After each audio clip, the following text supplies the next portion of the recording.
సమయంలో చక్కటి వాక్య భాగాన్ని దేవుడు మనకు అనుగ్రహించాడు.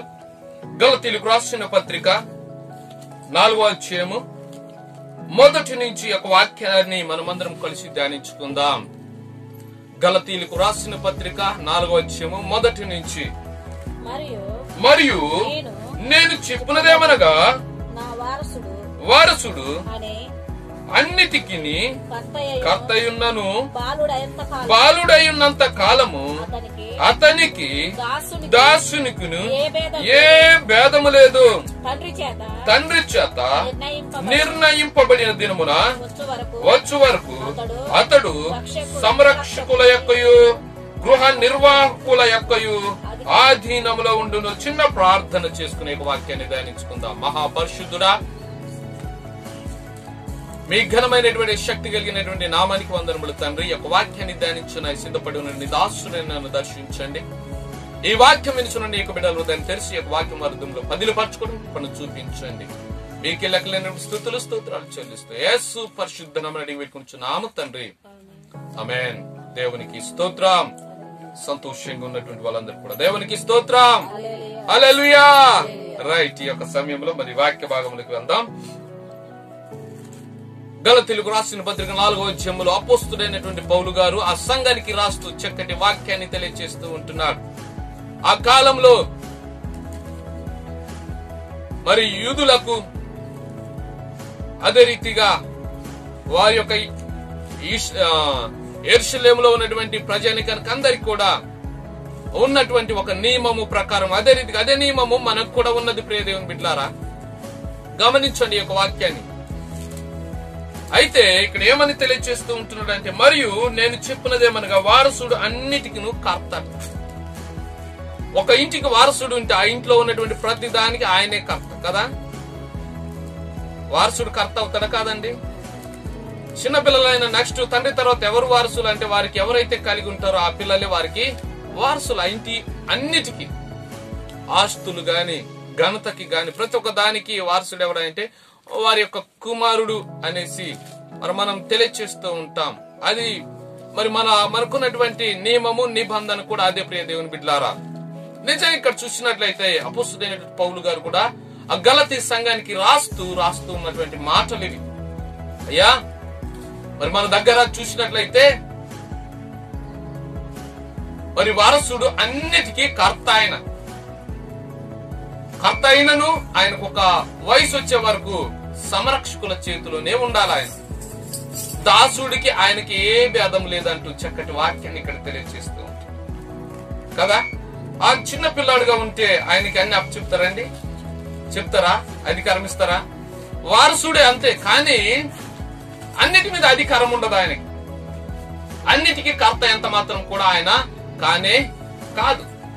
అప్పటిదాకా ఎవరి చేతిలో ఉంటాడంటే ఒక వయసు, ఒక యుక్త వయసు, ఒక వయసు వచ్చే వరకు, యవ్వన ప్రాయం దాటే వరకు తనను సంరక్షకుల చేతిలో పెడతారు. లేదంటే గృహ యజమానులు, గృహ నిర్వాహకులు ఎవరైతే ఉంటారో వారి చేతులలో ఆయన దాసుడిగా ఉండవలసినటువంటి పరిస్థితి. హల్లెలూయా.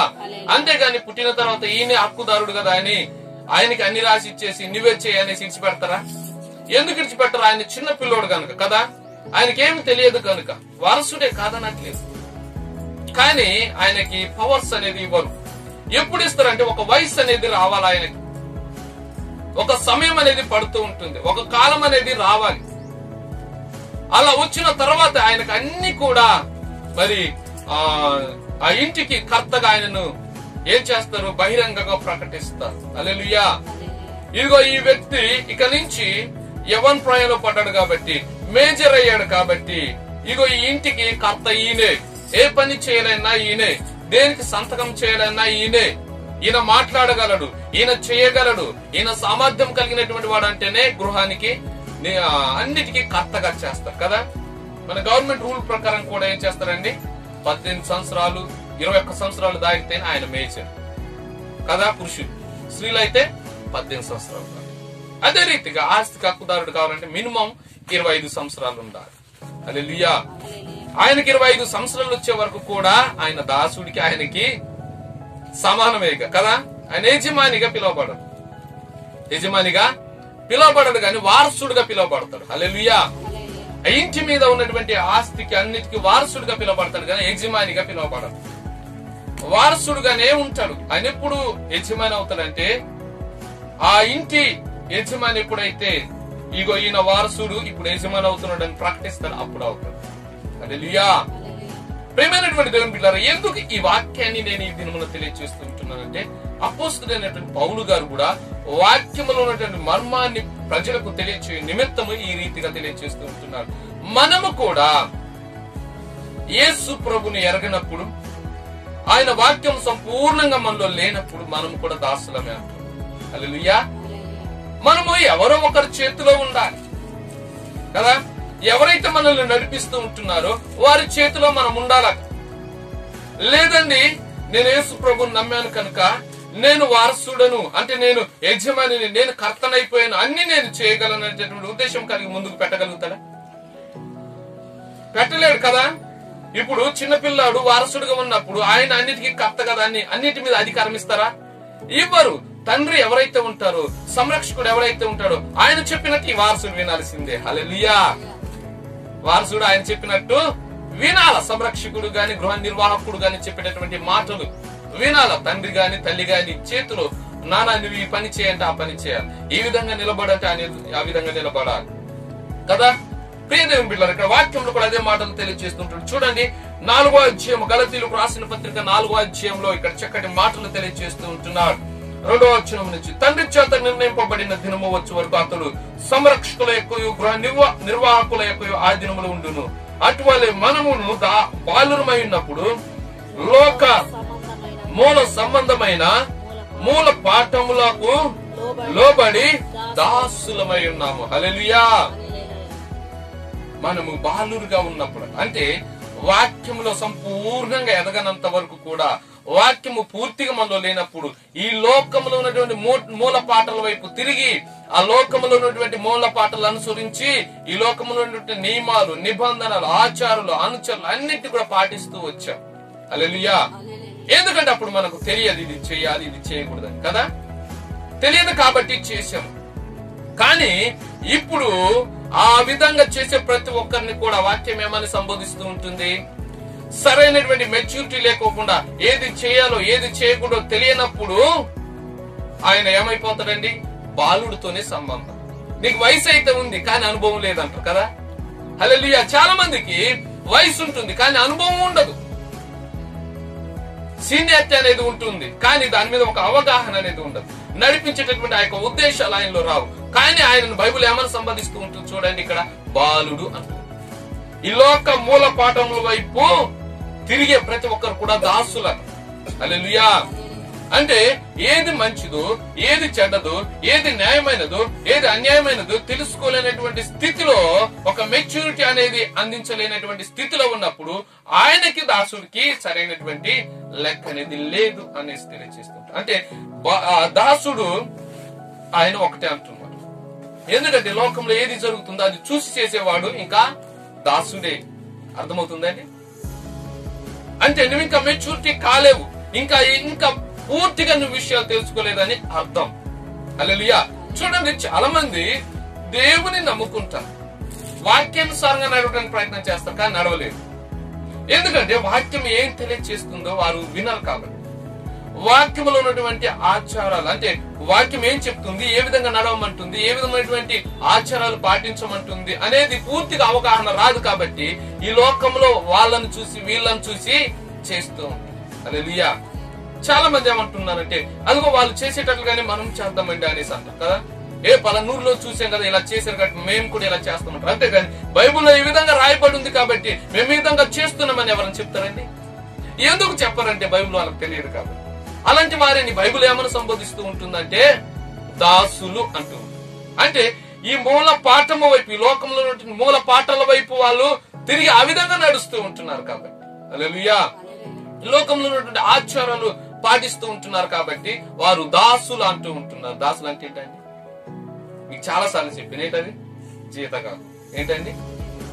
వాళ్ళు ఏం చెప్తే ఇలా అది చేయాలి. హల్లెలూయా. అర్థమవుతుందా? దాసులు అంటే ఏంటి? జీతం చేసేవాడు. అంటే ఎదుటిన్నటువంటి వాడు ఏం చెప్తాడు కళ్ళు మూసుకొని నువ్వు చేయాల్సింది అదే దాసుడి యొక్క పని కదా. నేను చేయను, ఇలా చేయకూడదు అంటే వీలు పడుతుందా? ఎందుకు వీలు పడదంటే నీకేం తెలియదురా, నువ్వు దాసుడవు, నేను చెప్పినట్టు నువ్వు నడవాలా, ఇదిగో ఈ విధమైనటువంటి రూల్స్ ఉన్నాయి, ఈ విధంగా నువ్వు పాటించాలనేటటువంటి ఆ యొక్క మాటలు విన్నప్పుడు నిజమేనేమో పలానా చోట ఇలా జరిగింది కాబట్టి మనం కూడా ఇలా చేయాలనేటటువంటి ఉద్దేశం కదా. కానీ ఈ పరిశుద్ధ గ్రంథం తెలిసినటువంటి వాడైతే లేదు, నేను చేయనలా, ఇదిగో బైబిల్ ఈ విధంగా స్థితి చేస్తుంది కాబట్టి నేను ఈ ప్రకారంగా నేను చేస్తానని చెప్పగలుగుతారు ఎవరన్నా? చెప్పలేదు. తెలిసినోడు మాత్రమే చేయగలుగుతాడా కదా. హల్లెలూయా. ఈ క్రైస్తవ లోకానికి ప్రామాణికం ఏమిటయ్యా అంటే బైబుల్ ఏంటండి? పరిశుద్ధ గ్రంథము.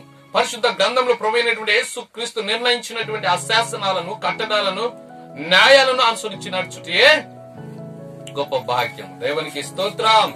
హల్లెలూయా. చూడండి, దేవుని యొక్క వాక్యము చక్కగా తెలియజేస్తూ ఉంటుంది. ఇక్కడ ఈ యొక్క మాటలు మీకు తెలియజేస్తా. 4వ వచనము, అయితే కాలము పరిపూర్ణమైనప్పుడు దేవుడు తన కుమారుని పంపెను, ఆయన స్త్రీయందు పుట్టి మనము దత్తపుత్రులము కావాలనని ధర్మశాస్త్రమునకు లోబడి ఉన్న వారిని విమోచించుటకై ధర్మశాస్త్రమునకు లోబడిన వాడాయెను. హల్లెలూయా. కాలము పరిపూర్ణమవ్వాలి. వారసుడు యజమాని అవ్వాలంటే కదా, వారసుడు అన్నిటికీ కర్త అవ్వాలంటే ఏమవ్వాలండి? ఒక పరిపూర్ణమైనటువంటి ఆ సమయం రావాలి. అంటే పరిపూర్ణత అంటే ఏంటి? ఈ సమయానికి ఈయన యవనస్తుడు, ఈ సమయానికి వీటన్నిటికీ ఈయన కర్త, ఈ సమయానికి ఈయన ఇగో ఈ కార్యక్రమాలన్నీ కూడా చేయగలుగుతాడు అనేటటువంటి ఉద్దేశం కలిగి ఉంటేనే కదా ఆయన యజమాని అవుతాడు. అప్పటిదాకా వారసుడు. ఎవరయ్యా అంటే ఈయన వారసుడు, పలానా ఆస్తికి వారసుడు, పలాని తండ్రికి వారసుడు, పలాని ఘనతకు ఈయన వారసుడు, పలాని ఉద్యోగానికి ఈయన వారసుడు అనేటటువంటి ఉద్దేశం కలిగి చెప్తూ ఉంటారు. అదే రీతిగా మనము దేవుని పిల్లలమాట. ఏ విధంగా పిల్లలం అవుతామంటే ప్రభువైనటువంటి యేసుక్రీస్తు ద్వారా పిల్లలం అవుతాం అంటూ ఉంటున్నారు. ప్రభువైనటువంటి యేసుక్రీస్తు ఎప్పుడు వచ్చాడే అంటే కాలము పరిపూర్ణ అయినప్పుడు మొదటి రాకడగా బాలుడుగా ఈ లోకానికి వచ్చాడు. హల్లెలూయా. ఎలా వచ్చాడండి? బాలుడుగా ఈ లోకానికి వచ్చాడు. స్త్రీ ద్వారా, స్త్రీ గర్భమందు ప్రవేశించి ఈ లోకానికి బాలుడుగా వచ్చాడు మొదటిగా. చూడండి, మత్తయి సువార్త 26 వచనం నుంచి అక్కడ రాయబడి ఉంది. ప్రియ దేవుని బిడ్డలారా, ఆయన ఏ విధంగా ఈ లోకానికి వచ్చాడో అక్కడ 26 వచనం నుంచి మత్తయి సువార్త 1:26 నుంచి తెలియజేస్తూ ఉంటున్నాడు. అయితే ప్రియమైనటువంటి దేవుని బిడ్డలారా, ఎందుకు వచ్చాడంటే మనలందరినీ కూడా దత్తపుత్రులుగా చేసుకోవాలి. ధర్మశాస్త్రానికి లోనైనటువంటి వారిని, ఈ లోక సంబంధమైనటువంటి మూల పాటల వైపు, మూల పాటల్లో లోబడి దాసులుగా ఉన్నటువంటి వారిని అందరినీ కూడా విమోచించడానికి, అంటే దానికి సరైనటువంటి అవగాహన లేక ఇదిగో ఇదే క్రమము, ఇదే నియమము, ఇదే కట్టడ అనేసి నడుస్తూ ఉంటున్నాం. కానీ దానికి సరైనటువంటి న్యాయమా అన్యాయం అనేది తెలియదు కదా. ఎందుకు చేస్తున్నవి ఇలా? ఇది చేయకూడదు కదా ఈ ఆచారం అంటే, లేదండి మా పెద్దోళ్ళు చేశారంట కదా. ఏమంటారండి? ఈయనకు తెలియదు ఎందుకు చేయలే ఏంటో అనేది తెలియదు, కానీ పెద్దోళ్ళు చేశారు కాబట్టి నేను చేయాలంటాను. అవునా కాదు? హల్లెలూయా. మా పెద్దవారు ఈ ఆచారాలు చేశారు కాబట్టి మేము చేశాం. అసలు అది చేయొచ్చా చేయకూడదు అనేది తెలియదు కదా. అది ఎంతవరకు కరెక్ట్ అనేది తెలియదు. ప్రియమైనటువంటి దేవుని బిడ్డారు, దేవుని యొక్క వాక్యం ఏమంటూ ఉంటుందంటే మీరు ధర్మశాస్త్ర కట్టడాలలో బంధించబడి ఉన్నారంటున్నారు. అంటే బైబుల్ ఏ విధంగా సెలవిస్తూ ఉంటుందో ఆ విధంగా నడవటానికి ప్రయత్నం చేస్తూ ఉంటున్నారు అంటున్నారు. రోమీయులకు రాసిన పత్రికలు అంటుంది, చూడండి, ధర్మశాస్త్రానికి లోనైనటువంటి వాడు పాపానికి లోనైనటువంటి వాడా? దేనికి లోనైనటువంటి వాడు అంటుంది? పాపానికి అట లోనైనటువంటి. ప్రియమైనటువంటి దేవుని బిడ్డారా, చూడండి, మనము ధర్మశాస్త్రం నుంచి విమోచించినటువంటి వాడే ప్రభువైనటువంటి యేసుక్రీస్తు. హల్లెలూయా. అంటే ధర్మశాస్త్రం ఏమంటుందంటే ఇది తప్పు అని తెలియజేస్తుంది, ఇది తప్పు అని తెలియజేస్తుంది. నిజమే, ఇది చేయాలి, ఇది చేయకూడదు అన్నప్పుడు దాని మీద మనిషికి ఒక వికట కోరిక అనేది వస్తుందా? ఎందుకు చేయకూడదు, చేసి చూస్తే ఏమవుతుందో అనేది. అవ్వమ్మ గారు కూడా అలాగే పాపమును పడి ఆ పండు తినొద్దంటే ఎందుకు తినకూడదు, తింటే ఏమైతుంది అనేటటువంటి ఆ విపరీతమైనటువంటి ఆలోచన వల్ల ఆ పండు తినటం ప్రారంభించింది. ఆశ కలిగి. దేవునికి స్తోత్రం. మనుషులు కూడా ఈ పరిశుద్ధ గ్రంథం ఏమంటుందంటే మీరు నరహత్య చేయొద్దంటే దాని మీద కోరిక వస్తుంది. ఎందుకు చేయకూడదు, చేస్తే ఏమవుతుంది? అబద్ధం ఆడొద్దంటే ఎందుకు ఆడొద్దు? ఏమండి, ఎందుకు ఆడొద్దు? దొంగతనం చేయొద్దంట ఎందుకు చేయకూడదు? చేస్తే ఏమవుతుంది? నాకు నచ్చింది తీసుకుంటా అంతే. అంటే ఆ విధమైనటువంటి ఆలోచనలు, అంటే దానికి విరుద్ధమైనటువంటి ఆలోచనలు చేయొద్దంటే చేయకూడదు అంతే. అవునా కాదు? కానీ దాని మీద కోరిక అనేది పుడుతూ ఉంటుంది, చెయ్యాలి అని. దేవునికి స్తోత్రం. పరిశుద్ధ గ్రంథం ఏమంటూ ఉంటుందంటే ఇక్కడ దాని నుంచి ఆ యొక్క కట్టడాల నుంచి, ధర్మశాస్త్ర కట్టడాల నుంచి, విధుల నుంచి ప్రభువైనటువంటి యేసుక్రీస్తు శరీరకంగా ఈ లోకానికి వచ్చి అందరికి విడుదల కలగ చేసేటట. హల్లెలూయా. ధర్మశాస్త్రానికి లోనైనటువంటి వారిని అందరికి కూడా విడుదల చేసాడు. అయితే మనం పిల్లలుగా ఉన్నప్పుడు యేసు ప్రభుని ఎరిగిన తర్వాత యేసు ప్రభు ద్వారా ఆ ధర్మశాస్త్ర విముక్తి అనేది మనకు కలిగింది. మరి ఇప్పుడు ఎలా ధర్మశాస్త్రం ఈ పరిశుద్ధ గ్రంథాన్ని అనుసరించి నడవద్దా అంటే నడవాలి. ఎప్పుడు నడవాలంటే నీకు పరిపూర్ణమైనటువంటి సమయం అనేది ఒక నిర్ణయించబడింది. హల్లెలూయా. నువ్వు వారసుడివే, అధికారి కాదు. యేసు ప్రభు వచ్చా నిన్ను వారసుడుగా చేశాడు. ఏం చేశాడండి? అప్పటి వరకు నువ్వు ఎలా ఉన్నావు? దాసుడుగా ఉన్నావు. హల్లెలూయా. అంటే మా పెద్దవారు ఇలా చేశారు, ఈ లోకంలో ఈ విధంగా జరుగుతుంది, ఈ లోకంలో సిస్టమ్ ఇది, కాబట్టి నేను చెయ్యాలి అనేటటువంటి ఉద్దేశంతో వెళ్ళావు. కానీ ప్రభువైనటువంటి యేసుక్రీస్తు వారు వచ్చిన తర్వాత ఇప్పుడు నువ్వు ఏమైపోయావు? యేసుక్రీస్తు యొక్క కుమారుడు అయ్యావు. హల్లెలూయా. దేవునికి స్తోత్రం. చూడండి, దేవుని యొక్క వాక్యం అదే సెలవిస్తూ ఉంటుంది. అయితే కాలము పరిపూర్ణమైనప్పుడు దేవుడు తన కుమారుని పంపెను. ఆయన స్త్రీయందు పుట్టి మనము దత్తపుత్రము కావాలని ధర్మశాస్త్రమునకు లోబడిన వారిని విమోచించుటకై ధర్మశాస్త్రమునకు లోబడిన వాడాయను. ఈ ధర్మశాస్త్రం నుంచి అందరిని విమోచించడానికి అర్థమవుతుందండి. ఈ బైబిల్ నుంచి, బైబిల్ ఉన్నటువంటి ఆ యొక్క ఆజ్ఞలను అన్నింటినీ కూడా పాటించే లేక పాపంలో పడిపోతున్నారు అనేక మంది. అయితే ఆ ధర్మశాస్త్రాన్ని అనుసరించే వారిని అందరినీ కూడా దేవుడు విమోచించడానికి ఆ పరలోకం నుండి ప్రభువైనటువంటి యేసుక్రీస్తు కుమారుడుగా స్త్రీయందు ఆయన పుట్టి ఈ లోకానికి నడిపించినట్లు ఇక్కడ వాక్యం సెలవిస్తూ ఉంటుంది. హల్లెలూయా. హల్లెలూయా. ధర్మశాస్త్రానికి లోబడిన వాడుగా ఈ లోకానికి వచ్చాడు. దేనికి లోబడ్డాడండి? ఎందుకో తెలుసా? మనమందరం కూడా ధర్మశాస్త్రానికి లోబడ్డాం కాబట్టి, అంటే ఈ లోకంలో ఉన్నటువంటి పద్ధతులకు అన్నిటికీ లోబడ్డాం కాబట్టి ఆ విధంగా ఆయన కూడా ఈ లోకానికి వచ్చాడట. వచ్చినటువంటి ఆ ప్రభువైనటువంటి యేసుక్రీస్తు వారు కూడా ఆయన కూడా అలాగే వచ్చి ఆ ధర్మశాస్త్రాన్ని పరిపూర్ణంగా ఆచరించాడట. హల్లెలూయా. దేవునికి మహిమ కలుగును గాక. ఆ ధర్మశాస్త్రం పాటించడం ఎవరి వల్ల కూడా కాదు. ధర్మశాస్త్రం నుంచి బయటపడేటటువంటి ఆ యొక్క స్థితి ఎవరి వల్ల కూడా కాలేదండి. దేవునికి స్తోత్రం. పరిశుద్ధ గ్రంథంలో, పాత నిబంధన గ్రంథంలో మనం చూసినట్లయితే పాపము చేయటము, బలి అర్పణ చేయటము. పాపము చేయటము, గొర్రెను మేకను తీసుకొచ్చేసి ఆ పాప పరిహార్థ బలిగా గొర్రెను మేకను బలి చేయ, ఈ విధంగా చేస్తూ జరిగింది ప్రియ దేవుని బిడ్డలారా. అయితే దేవునికి అది ఇష్టము కాలేదు. దానివల్ల సంపూర్ణమైనటువంటి విమోచన అనేది, పాప విమోచన అనేది రాదు. కానీ ఏం చేయాలట?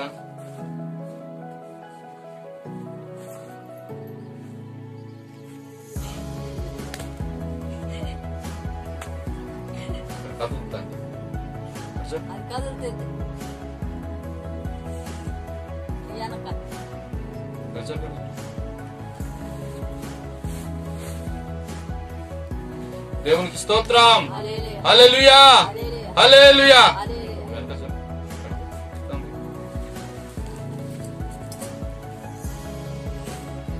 ప్రియమైనటువంటి దేవుని బిడ్డలారా, ప్రభువైనటువంటి యేసుక్రీస్తు ధర్మశాస్త్రానికి లోబడినటువంటి వారిని అందరిని కూడా విమోచించడానికి ఈ లోకానికి వచ్చాడు.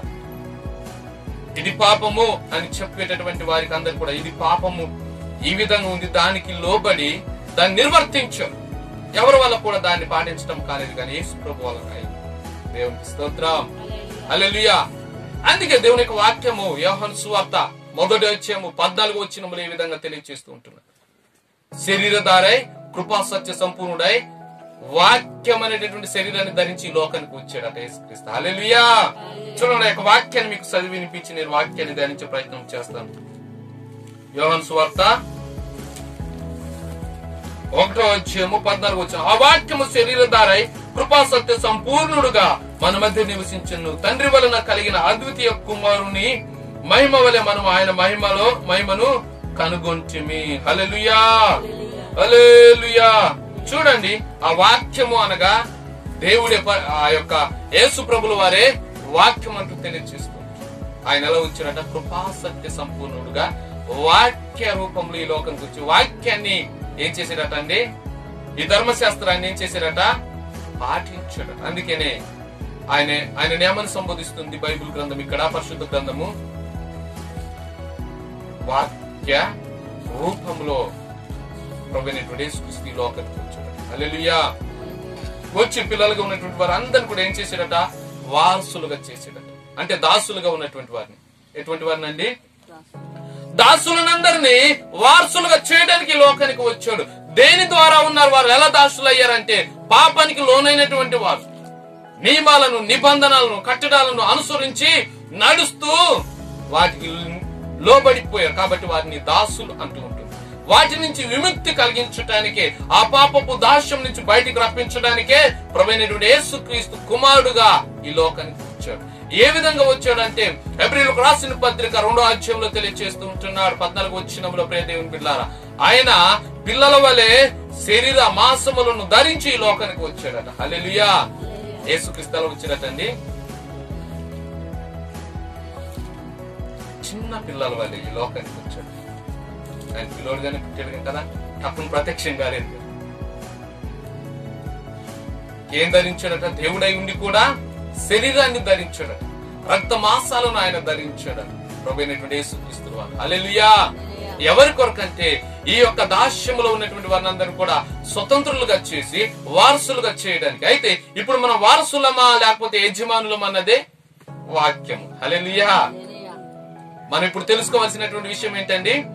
వారసులమా యజమానులమా? హల్లెలూయా. ఎవరు మనము? ఇప్పుడు వారసులమే, ఇంకా యజమానులము కాలేదు. ఇంకా యజమానులము కాలేదు. పలందానికి మనము వారసులము. దేనికి? పరలోక రాజ్యానికి వారసులము. ప్రభువైనటువంటి యేసుక్రీస్తుకి పిల్లలము. హల్లెలూయా.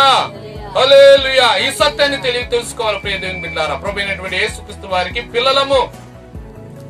రోమీయులకు రాసిన పత్రిక 8వ అధ్యాయంలో ఆ యొక్క వాక్యాన్ని మీకు చదివినిపిస్తాను, చూడండి. రోమీయులకు రాసిన పత్రిక 8వ అధ్యాయము 14-15 వచనం. అనగా మరలా భయపడుటకు మీరు దాస్యపు ఆత్మను పొందలేదు గాని దత్తపుత్ర ఆత్మను పొందితిరి. ఆత్మ కలిగిన వారై మనము అబ్బా తండ్రి అని మొరపెడుచున్నాము. మనము దేవుని పిల్లలమనే ఆత్మ తానే మన ఆత్మతో కూడా సాక్ష్యం ఇచ్చుచున్నాడు. దేవునికి స్తోత్రం. మనం ఎవరమంటండి? దేవుని యొక్క పిల్లలమాట. దేని వలన? యేసు ప్రభు ద్వారా. కాబట్టి మనం భయపడొద్దు. ఇక మనం ఏం చేయొద్దు? మనము వారసులం కాబట్టి ఎవరికైనా భయపడతామా? భయపడొద్దు. ఈ లోక మూల పాటలను చూసి భయపడతావా? ధర్మశాస్త్రాన్ని చూసి నువ్వు భయపడతావా? భయపడని అవసరం లేదు. ఏం చేయొద్దటండి? భయపడదు. అమ్మో ఇలా చేయకపోతే బాగోదేమో, ఇది కట్టడు కదా, ఇది నియమము కదా, ఇది నిబంధన కదా,